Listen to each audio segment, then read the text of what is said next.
Dakilang biyayang pangako niya'y sumilay na.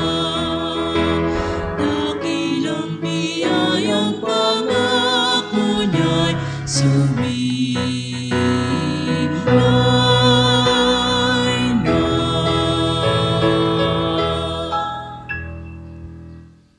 Magandang umaga po sa inyong lahat. Magandang umaga din po, Father. Sama po natin sa banal na pagdiriwang na ito ang ating mga kahilingan sa ating Panginoong Diyos, ang ating pamilya, mga kamag-anak, mga kaibigan at mga pinagkakautangan ng loob.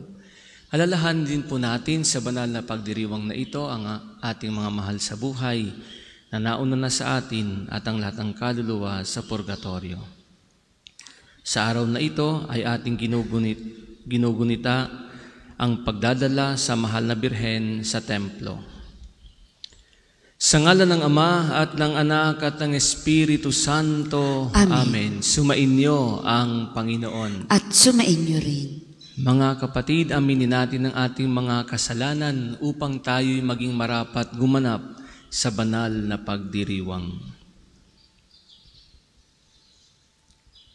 Inaamin ko sa makapangyarihang Diyos at sa inyo mga kapatid na lubha akong nagkasala sa isip, sa salita at sa gawa at sa aking pagkukulang.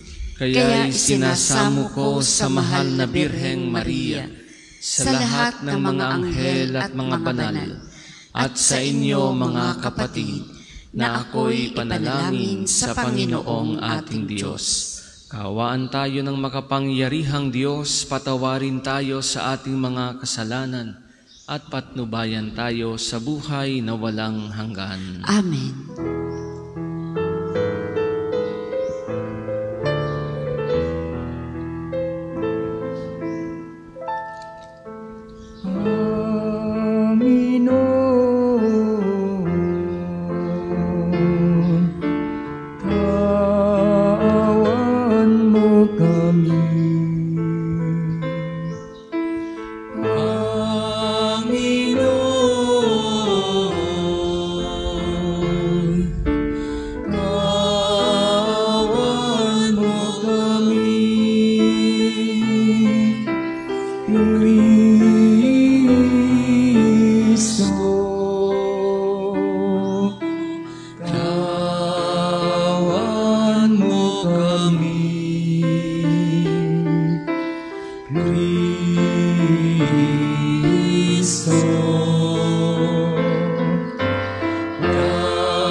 Manalangin tayo.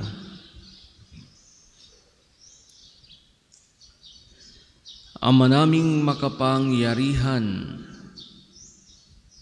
kaming gumugunita sa mahal na Birheng Maria ay humihiling na iyong pagbigyan, pakundangan sa kanyang pagdalangin, upang kami pagindapating tumanggap mula sa abot-abot na kaloob mo. Sa pamamagitan ni Jesucristo kasama ng Espiritu Santo, magpasawalang hanggan. Amen.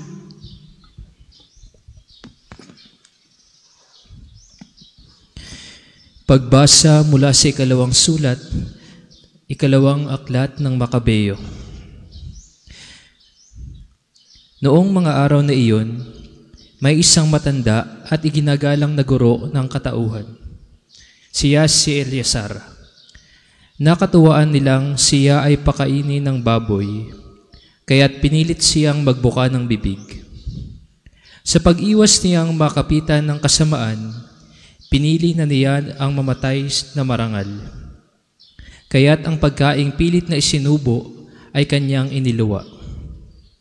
Pagkatapos, siya na ang kusang lumapit sa inihandang pagpaparusahan sa kanya.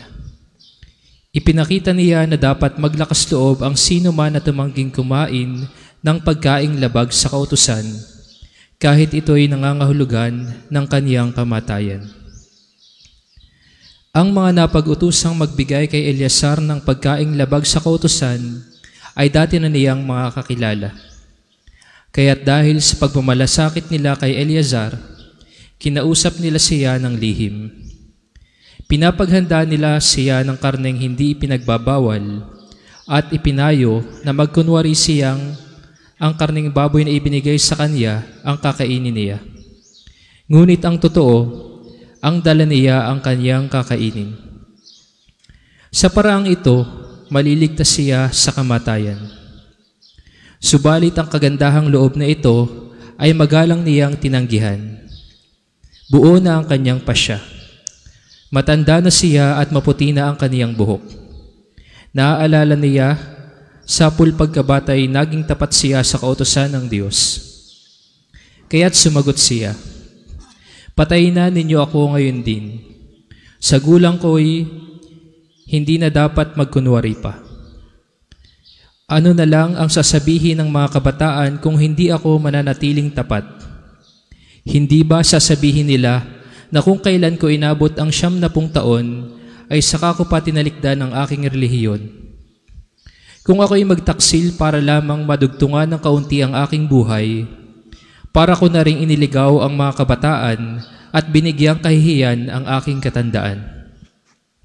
Maaaring maiwasan ko ang parusa ng tao, ngunit sa mabuhay ako o mamatay, hindi ako makaiiwas sa parusa ng makapangyarihan sa lahat.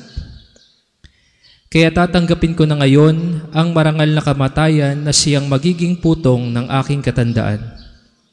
Sa gayon, mag-iiwan ako ng isang dakilang halimbawa sa mga kabataan. Ang marangal at buong pusong paghahandog ng buhay alang-alang sa banal na utos ng Diyos." Matapos niyang sabihin ito, lumapit agad siya sa inihandang pagpapatayan sa kaniya. Ang mga kaibigang magmamalasakit sa kanya ay nainis na rin. Para sa kanila ay kaululan lamang ang mga sinabi niya. Kaya't ginulpi niya siya hanggang sa mamatay. Ngunit bago nalagutan ng hininga, sinabi ni Eleazar, "Ang Panginoon ang nakababatid ng lahat. Alam niya ang katakot-takot na hirap na tiniis ko sa pagpaparusang ito. Kahit ito'y maaaring maiwasan ko. Alam din niyang maligaya kong tiniis itong hirap dahil sa aking pagmamahal sa Kanya." Namatay nga si Eleazar, ngunit siya ay nag-iwan ng isang halimbawa ng pagiging uliran sa tapang at hindi malilimutang katangian ng pag-uugali. Hindi lamang para sa mga kabataan, kundi para na rin sa buong bansa. Ang salita ng Diyos. Salamat sa Diyos. Ang tugon po sa Salmo, "Ako'y itinataguyod ng aking Panginoong Diyos." Ako'y itinataguyod ng aking Panginoong Diyos. O Panginoon ko, kay raming kaaway, sa abang lingkod mo ay kumakalaban. Ang palagi niyang pinag-uusapan, ako raw o Diyos, di mo tinutulungan. Ako'y itinataguyod ng aking Panginoong Diyos. Ngunit ang totoo, sa lahat ng oras, iniingatan mo at inililigtas. Sa aking tagumpay ang iginagawad, mahina kong loob ay pinalalakas. Kaya ikaw poon ng aking tawagan, sinagot mo ako sa bundok na banal. Ako'y itinataguyod ng aking Panginoong Diyos. Ako ay humimlay, agad nakatulog. Ligtas na nagising ang iyong kinupkop. Libo mang kaaway, wala akong takot. Humanay man sila sa aking palibot. Halika o Diyos, iligtas mo ako. Lahat kong kaaway ay pasukuin mo. Ako'y itinataguyod ng aking Panginoong Diyos. Magsitayo po ang lahat.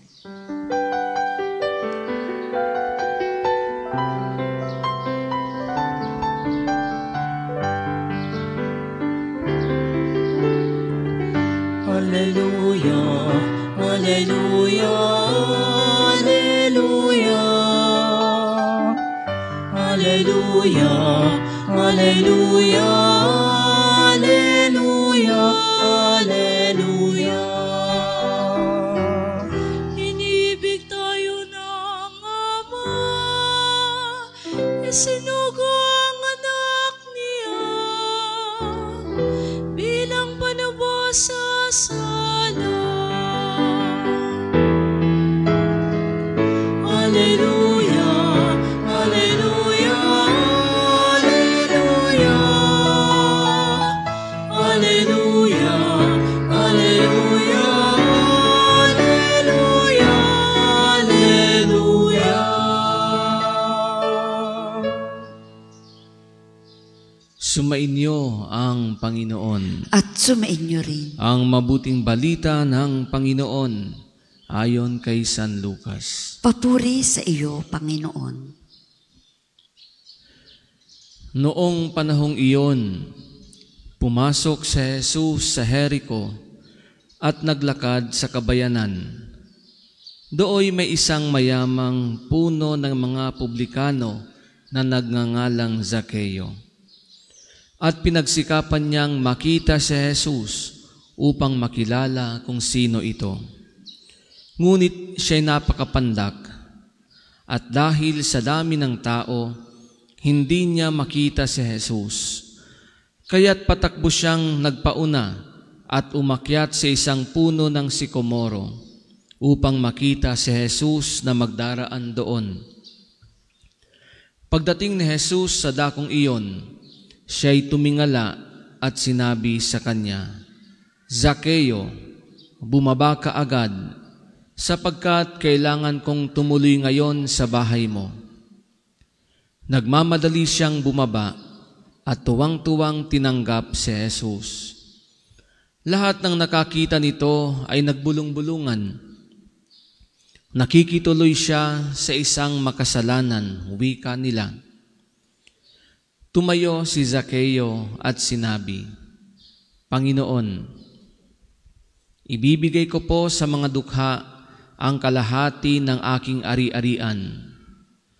At kung ako'y may nadayang sinuman, 4 na ibayo ang isa sa uli ko sa kanya. At sinabi sa kanya ni Jesus, ang kaligtasay dumating ngayon sa sambahayang ito. Lipi rin ni Abraham ang taong ito, sapagkat naparito ang anak ng tao upang hanapin at iligtas ang naligaw. Mga kapatid, ang mabuting balita ng Panginoon. Pinupuri ka namin, Panginoong Hesukristo. Magandang umaga pong muli sa inyong lahat. Welcome po sa Parish and National Shrine of St. Padre Pio. Magandang umaga rin po sa ating mga kapatid na nakikiisa sa banal na pagdiriwang na ito via live streaming at sa mga kapatid nating nakikinig sa Radyo Totoo 95.9. Napakinggan po natin sa ating ebanghelyo ang kwento tungkol kay Zakeo. Isang napakagandang kwento na kahit ilang beses ulit-ulitin ay napakasarap pa ring pakinggan at pagnilayan.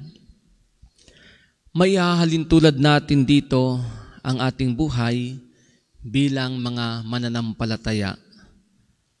May kahinaan, ngunit palaging inaanyayahan at kinahahabagan ng Diyos. Hayaan niyo pong pagnilayan natin ang 3 bagay. Una, si Zakeo bilang puno ng mga publikano ay itinuturing na makasalanan. Tayo kaya, aware ba tayo na tayo rin ay nagkakasala? Tinatanggap rin ba natin na tayo ay may kahinaan? Kung tanggap natin na nagkakamali tayo at minsan ay marupok, mabuti. Dahil alam natin na meron tayong kailangang baguhin sa buhay natin. Pero kung ang tingin natin sa ating mga sarili ay perpekto ito na yung panahon para suriin ang ating mga sarili. Huwag tayong feeling perfect. Huwag nating isipin na lagi tayong tama. Napakahirap naman na yung sarili lang natin, lolokohin pa natin at papaniwalain na tayo hindi nagkakamali. Sapagkat Diyos lang ang perpekto. Diyos lang ang hindi pwedeng magkamali at hindi tayo yon. Bilang tao, meron tayong kahinaan. Kaya kailangan natin sa ating buhay ang awa ng Diyos. Ikalawa, nais makita at makatagpo ni Zaccheo si Jesus.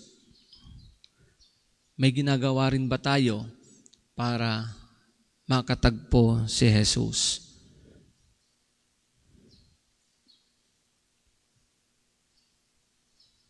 Tayong mga nandito ay nag-effort, sa mga nakikinig sa radyo, mga nanonood ng online, nag-effort tayo na makatagpo si Jesus sa banal na misang ito. Bakit? Dahil iba ang pakiramdam kapag nakakatagpo si Jesus. Iba ang pakiramdam kapag nakakasama natin si Jesus. Nararamdaman natin yung kapayapaan at kapanatagan dahil sa presensya ng Diyos sa ating buhay. Di ba kapag katapos ng misa o kapag katapos nating magdasal, napakasarap sa pakiramdam. Para bang energized tayo sa ating buhay kahit may problema. Sabi, okay lang yan. Nilipas din yan. Kasama ko si Lord. Hindi ako pababayaan ng Diyos. Iba ang epekto kapag sa buhay natin ay nakikita natin ang Diyos. At hindi yan kayang ibigay ng anumang material na bagay o kahit sino paman. Tanging ang Diyos lang ang makakapagbigay niyan sa atin. Ikatlo, tinanggap ni Zaccheo ang ating Panginoon at siya nagbagong buhay. Handa kaya tayong tanggapin ang Panginoon sa buhay natin? Handa ba tayong magbago para sa Kanya? Lahat tayo ay inaanyayahan ng Panginoon. Makasalanan man ang tingin natin sa ating mga sarili, napakasama man ang tingin sa atin ng ibang tao, tinatawag pa rin tayo ng Diyos. Inaanyayahan pa rin tayo ng Panginoon. At kapag tumugon tayo, magkakaroon ng tunay na pagbabago sa ating buhay. Hindi balat kayo, hindi pakitang tao, kundi pagbabago sa puso, sa isip, at sa ating buhay bilang mga alagad ni Kristo. Kaya po sa pagpapatuloy natin ang banal na pagdiriwang na ito, aminin natin na tayo ay nagkakasala. Maglaan tayo ng oras sa pananalangin. Tanggapin natin ang Panginoon sa banal na Eucharistia. Patuloyin natin siya sa ating buhay upang magkaroon sa atin ng tunay na pagbabago. Dahil ito ang dahilan ng pagparito ng ating Panginoong Hesus, na ang mga makasalanang katulad natin at ni Zaccheo ay magbago at maligtas. Amen.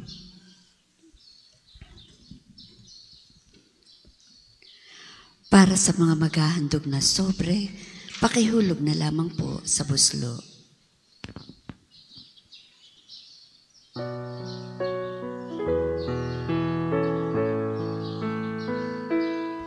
Handog namin sa iyo, Ama, ang tinapay at alak na ito. Handog ng bayang umaasa, sumasambat nagmamahal sa'yo. Handog namin sa iyo, Ama, ang tinapay at alak na ito. Handog ng bayang umaasa,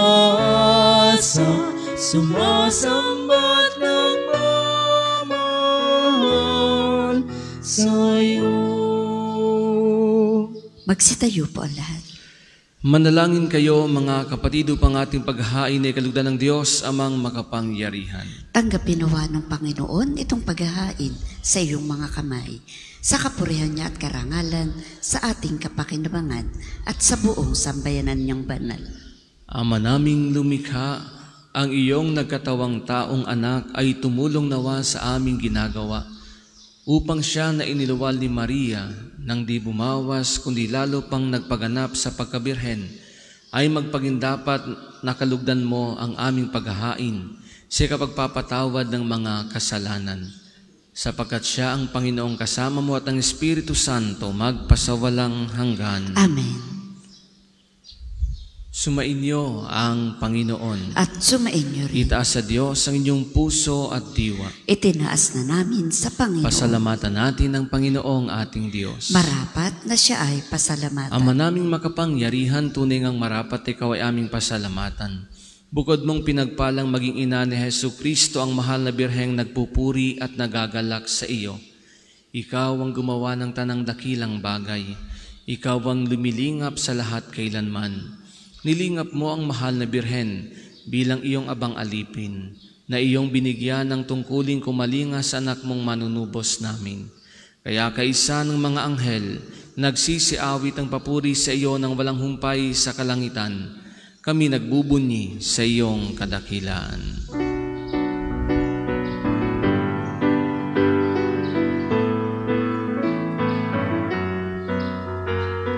Santo, Santo, Santo, Panginoong Diyos ng mga hukbo. Napupuno ang langit at lupa ng kadakilan mo. Hosana sa kaitaasan, pinagpalang na paririto sa ngalan ng Panginoon. Hosana sa kaitaasan, Hosana sa kaitaasan. Kung hindi kayang lumuhod, manatili pong nakatayo ng may paggalang. Ama naming banal, ikaw ang bukal ng tanang kabanalan. Kaya't sa pamamagitan ng iyong Espiritu, gawin mong banal ang mga kaloob na ito, upang para sa amin maging katawan at dugo ng aming Panginoong Jesucristo. Bago niya pinagtiis ang kusang loob na maging handog, hinawakan niya ang tinapay, pinasalamatan kanya, pinaghati-hati niya iyon, iniabot sa kanyang mga alagad at sinabi, "Tanggapin ninyong lahat ito at kanin. Ito ang aking katawan na ihahandog para sa inyo."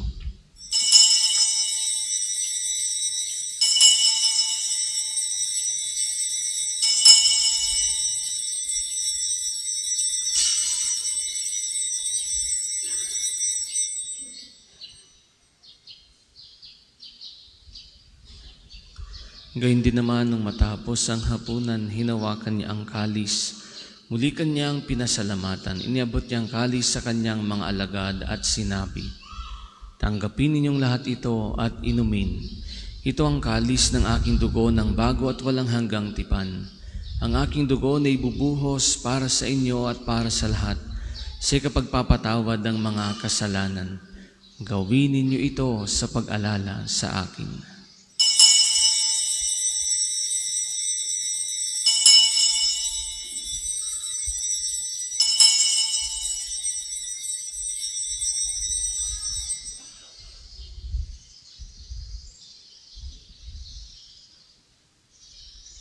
Ipagbunyi natin ang misteryo ng pananampalataya. Si Kristo'y namatay, si Kristo'y nabuhay, si Kristo'y babalik sa wakas ng panahon. Ama, ginagawa namin ngayon ang pag-alala sa pagkamatay at muling pagkabuhay ng iyong anak.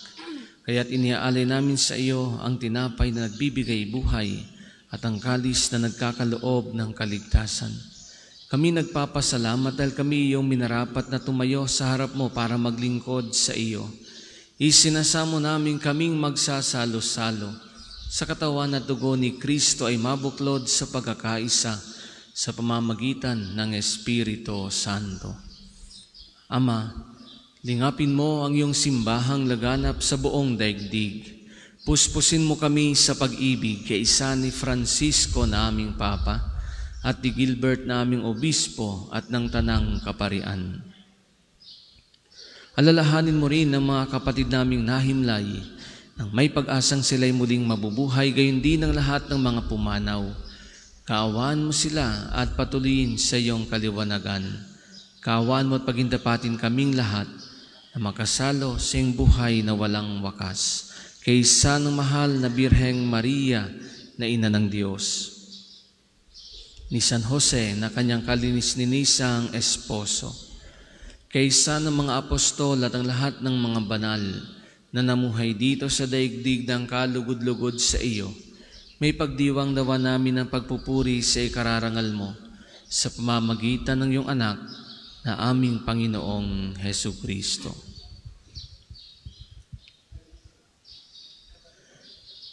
Sa pamamagitan ni Kristo, kasama niya at sa Kanya, ang lahat ng parangal at papuri ay sa iyo, Diyos amang makapangyarihan, kasama ng Espiritu Santo, magpasawalang hanggan.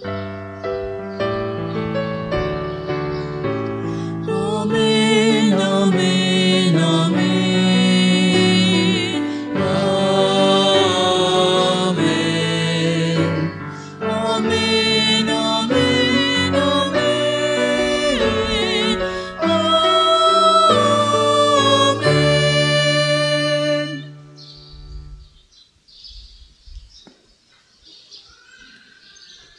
Sa tagubili ng mga nakagagaling na utos at turo ni Jesus na Panginoon natin at Diyos, ipahayag natin ng lakas loob.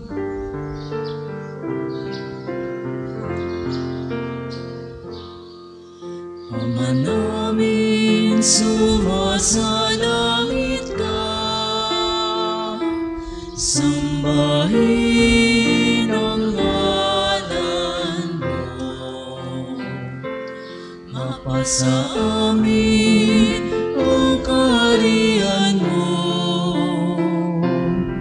sundin ang loob mo dito sa lupa para ng sa langit. Bigyan mo kami ngayon ang aming kakanin sa araw-araw,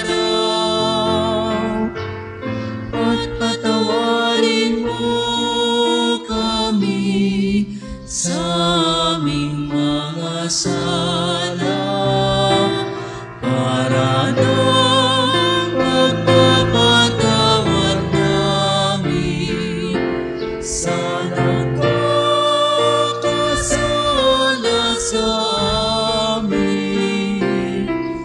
At huwag mo kaming ipaintulot sa tukso, at iadya mo kami sa lahat ng masama.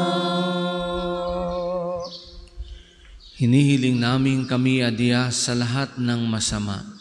Pagkalooban ng kapayapaan araw-araw iligtas sa kasalanan at ilayo sa lahat ng kapahamakan. Samantalang aming pinananabikan ng dakilang araw ng pagpapahayag ng tagapagligtas naming si Jesucristo. Sapagkat iyong kaharian at ang kapangyarihan at ang kapurihan magpakailanman.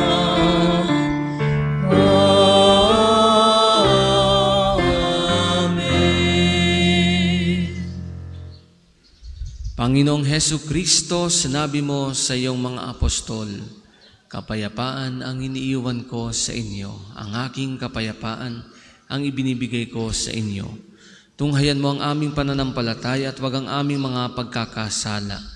Pagkalooban mo kami ng kapayapaan at pagkakaisa ayon sa iyong kalooban. Kasama ng Espiritu Santo, magpasawalang hanggan. Amen. Ang kapayapaan ng Panginoon ay laging sumainyo. At sumainyo rin. Magbigayin kayo ng kapayapaan sa isa't isa. Peace be with you. Peace.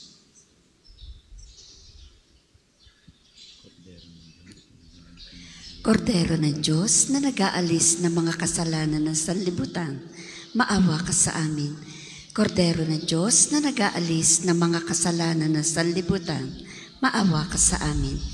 Kordero ng Diyos na nag-aalis ng mga kasalanan ng sanlibutan, ipagkaloob mo sa amin ang kapayapaan. Kung hindi po kayang lumuhod, manatili pong nakatayo ng may paggalang.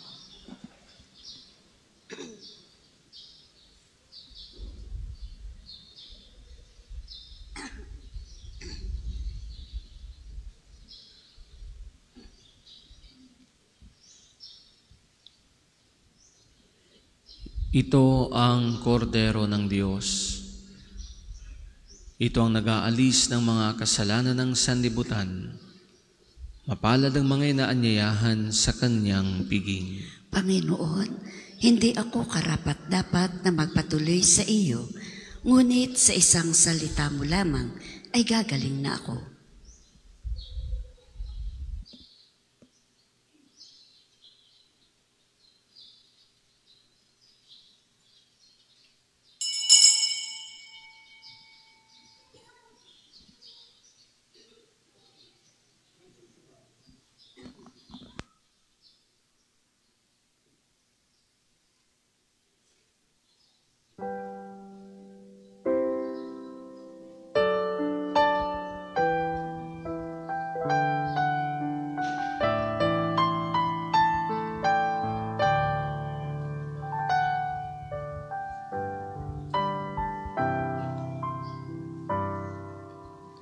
Kunin mo, O Diyos,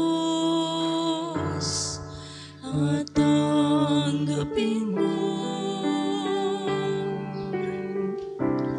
ang aking kalayaan, ang aking kalooban, isip at kalit akalat na awa ko ng loob ko ay aking alay sa'yo.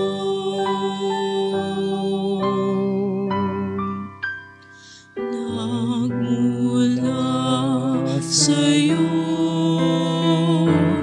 ang lahat ng ito.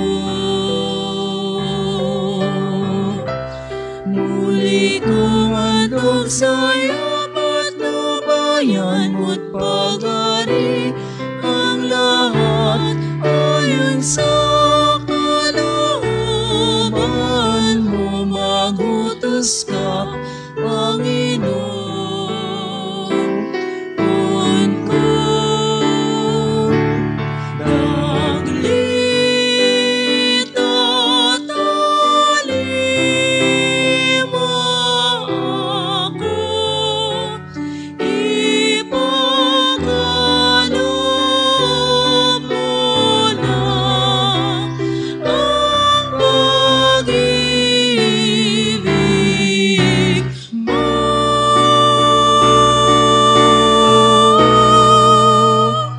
Ang lahat ay tatalikdan ko. Tatalikdan ko. Ang isasagawang second collection ay ginagamit sa patuloy na pagpapaunlad ng parokya at pambansang dambana ni Santo Padre Pio. Salamat po sa inyong handog. Daglit at alima ako, ipagkaloob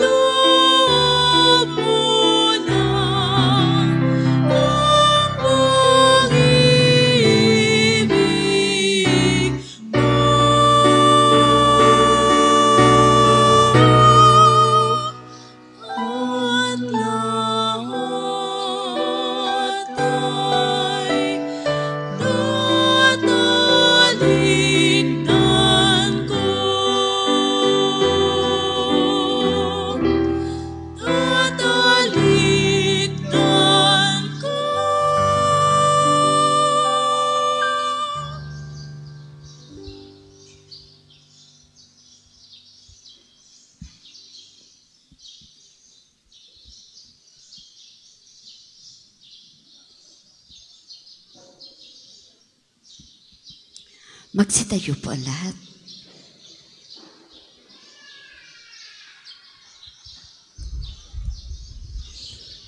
Manalangin tayo.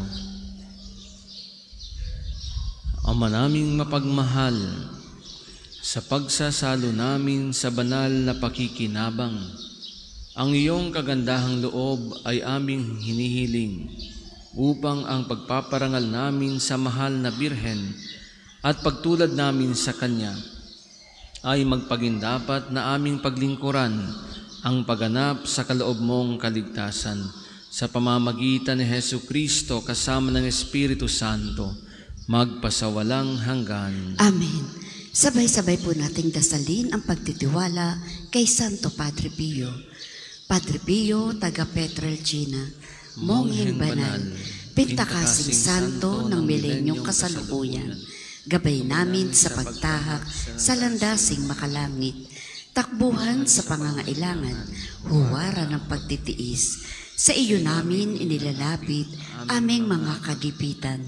Sa iyo po ibinibilin kalusugan at kabuhayan.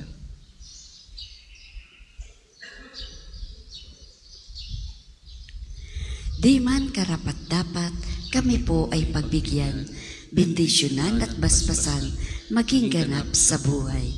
Lumayo nawa kami, umiwas sa kasalanan, lumapit lagi sa Diyos, maging matatag at matibay.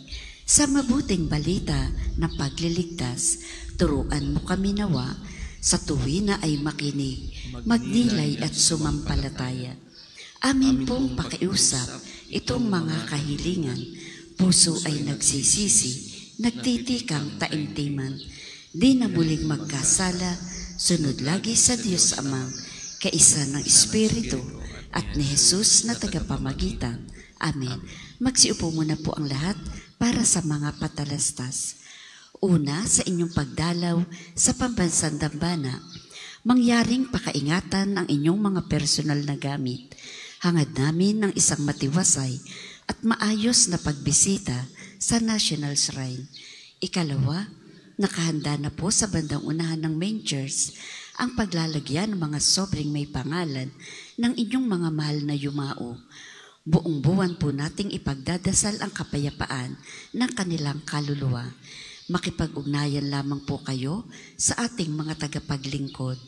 Ikatlo, mga kapiyo, kami po ay humihingi ng inyong kaunting oras at pakikiisa para sa pagsusulat ng inyong mga pangalan at ilang detalye sa ating Pilgrim's Information Record Book na makikita sa paligid ng Divine Mercy Sanctuary, sa main church at sa main store at iba pang lugar dito sa pambansang Dambana.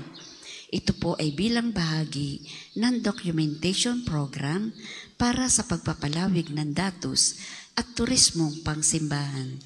Ikaapat, bahagi po ng pagdiriwang pagpapagaling ng Panginoon sa pamamagitan ni Santo Padre Pio. Ang oras ng healing mass at healing liturgy na may paggagawad ng langis ay sa ganap na 9 ng umaga at 5 ng hapon. Kayo at ang inyong mga may sakit ay inaanyayahan. Ang susunod pong misa ay sa ganap na 10 ng umaga. Maraming salamat po at mangyaring panatilihin natin ang kalinisan, katahimikan at diwa ng pananalangin sa loob at labas ng ating simbahan. Magsitayo na po ang lahat para sa pagbabasbas ng religious articles.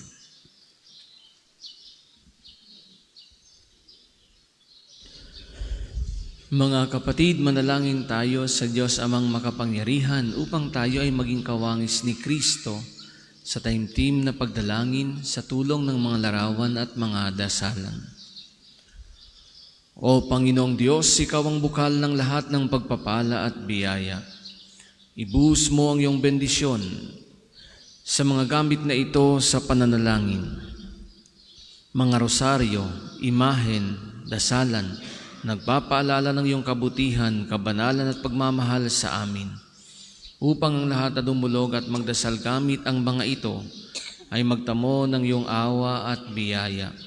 Loobin mong tularan nila ang kabanalan at aral ng Panginoon at ng mga santo magpasawalang hanggan. Amen. Ama namin, sumasalangit ka, sambahin ang ngalan mo, mapasa amin ang kaharian mo, sundin ang loob mo dito sa lupa para nang sa langit. Bigyan mo kami ngayon ng aming kakanin sa araw-araw at patawarin mo kami sa aming mga sala para ng pagpapatawad namin sa nagkakasala sa amin, at huwag mo kaming ipahintulot sa tukso at iadya mo kami sa lahat ng masama. Amen. Aba Ginoong Maria, napupuno ka ng grasya, ang Panginoong Diyos ay sumasa iyo. Bukod kang pinagpala sa babaing lahat, at pinagpala naman ang iyong anak na si Jesus. Santa Maria, Ina ng Diyos, ipanalangin mo kaming makasalanan, ngayon at kung kami mamamatay. Amen. Luwalhati sa Ama, sa Anak, at sa Espiritu Santo, kapara nung una, ngayon, at magpasawalang hanggan. Amen. Luwalhati sa Ama, sa Anak, at sa Espiritu Santo, kapara nung una, ngayon, at magpasawalang hanggan.